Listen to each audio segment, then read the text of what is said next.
Firebirds, we have Mrs. Whitmer, Mrs. Donat, Mr. Schnee, and Mrs. Ware here to help bring you updated news and information about Gavilan Peak.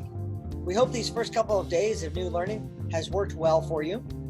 Your teachers have put in a lot of time into writing and creating materials for you to learn in our new online environment. A reminder to all you Firebirds, big and small, that all students can resubmit assignments to enhance a grade throughout the end of the quarter or the semester and receive full credit. All students will also have an equitable alternative assignment provided if he or she does not have access to supplies or equipment for the assignment. Deer Valley Unified School District's philosophy for a successful home learning implementation focuses on student connection, equity, and a smooth and simple transition so that every student can achieve learning success and maintain social and emotional well-being. For K-8 students, the fourth quarter begins on April 20th when teacher-directed instruction of new content begins. All students will begin the fourth quarter with their third quarter grade. Students with Fs will not have a score lower than a 50% to start the quarter. The fourth quarter final grade cannot be lower than the student's third quarter final grade. It is important for everyone to know that while grades cannot drop at this time, it is important for students to continue learning and growing the skills necessary for next year's coursework. We want to make sure you're successful and have no gaps next year when we return to GP.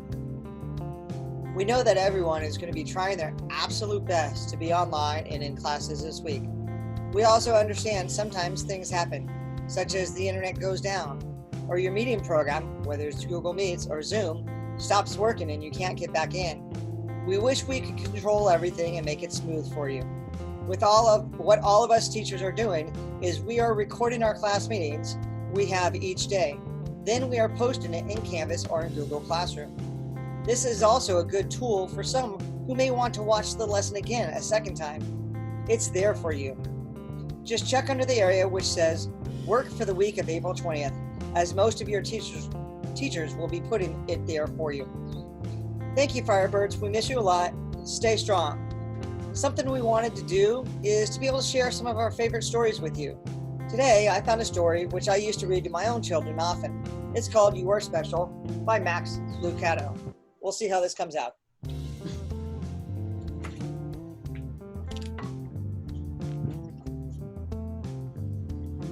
The Wemmicks were small wooden people. All of the wooden people were carved by a woodworker named Eli. His workshop sat on a hill overlooking their village. Each Wemmick was different. Some had big noses, others had large eyes. Some were tall and others were short. Some wore hats, others wore coats. But all were made by the same carver and all lived in the village.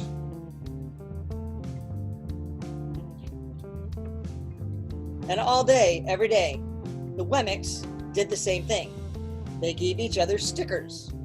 Each Wemmick had a box of golden star stickers and a box of gray dot stickers. Up and down the streets all over the city, people spent their days sticking stars or dots on one another.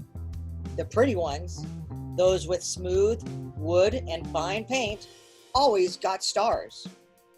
But if the wood was rough or the paint chipped, the Wemmicks gave dots. The talented ones got stars too.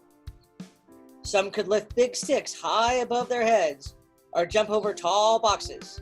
Still, others knew big words or could sing pretty songs. Everyone gave them stars. Some Wemmicks had stars all over them.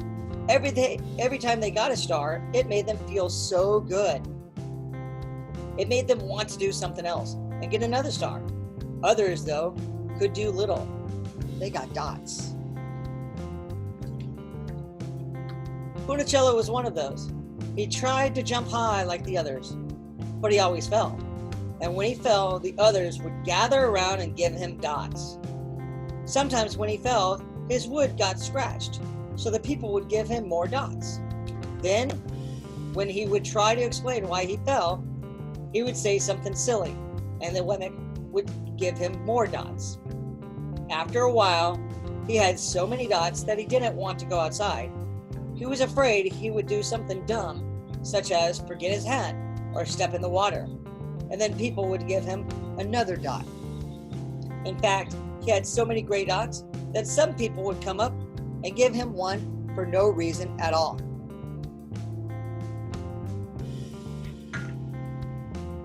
He deserves lots of dots, the wooden people would say with one another and agree. He's not a good wooden person. After a while, Punicello believed them. I'm not a good wemmick, he would say. The few times he went outside, he hung around other wemmicks who had lots of dots. He felt better around them. One day, he met a wemmick who was unlike any he'd ever met. She had no dots or stars.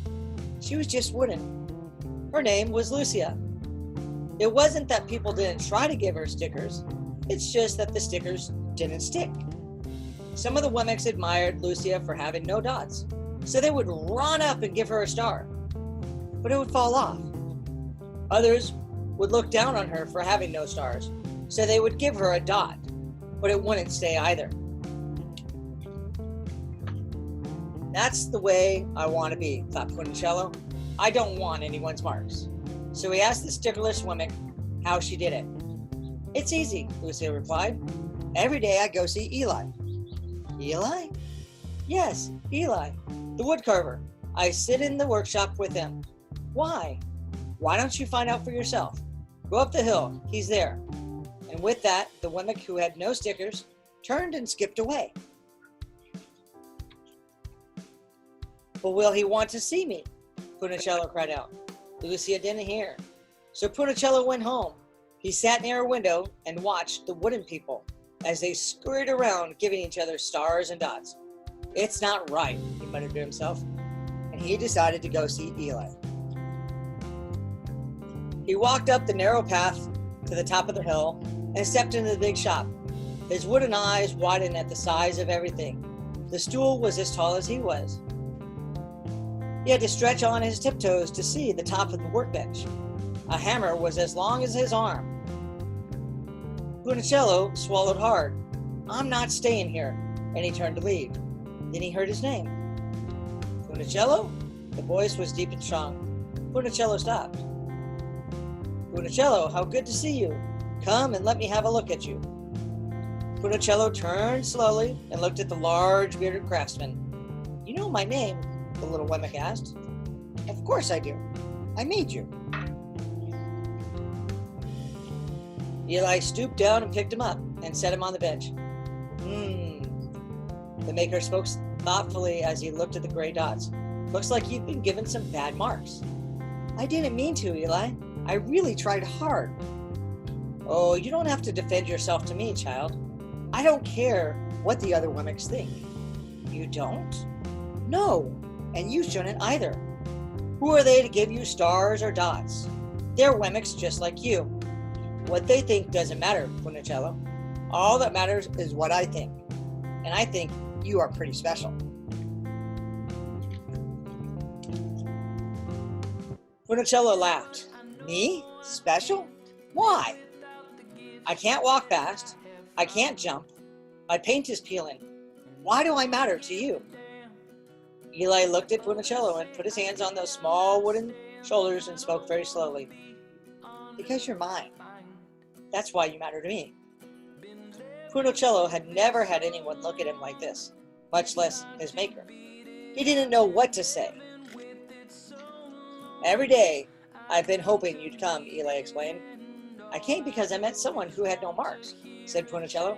I know. She told me about you. Why don't the stickers stay on her? The maker spoke softly. Because she's decided that what I think is more important than what they think. The stickers only stick if you let them. What? The stickers only stick if they matter to you. The more you trust my love, the less you care about their stickers. I'm not sure I understand. Eli smiled. You will, but it will take time. You've got a lot of marks. For now, just come to see me every day and let me remind you how much I care. Eli lifted Punicello off the bench and set him on the ground. Remember, Eli said as the wemmick walked out the door. You are special because I made you, and I don't make mistakes. Funicello didn't stop, but in his heart he thought, I think he really means it. And when he did, a dot fell to the ground.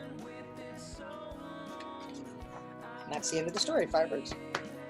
Just a nice, thoughtful way, to remind ourselves that in this crazy time that we're in, you are special, each and every one of you.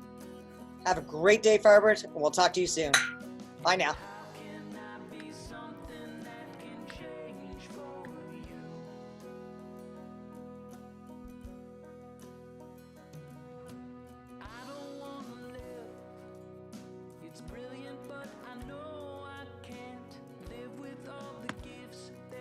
Go ahead.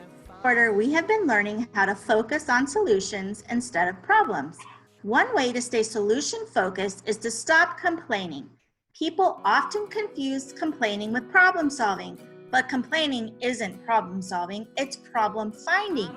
If you notice yourself complaining, ask yourself, what can I do to make this better? If there's something you can do to make it better, do it. If there isn't, then stop complaining because complaining makes you feel worse. Complaining doesn't solve the problem. We often complain about things like homework, chores, or mornings, and the truth is complaining about them won't make them go away. All complaining does is make our experience of homework, chores, or mornings even worse. Stop complaining! After all, the day will continue whether you choose to complain about it or not. Make it a great day, Firebirds.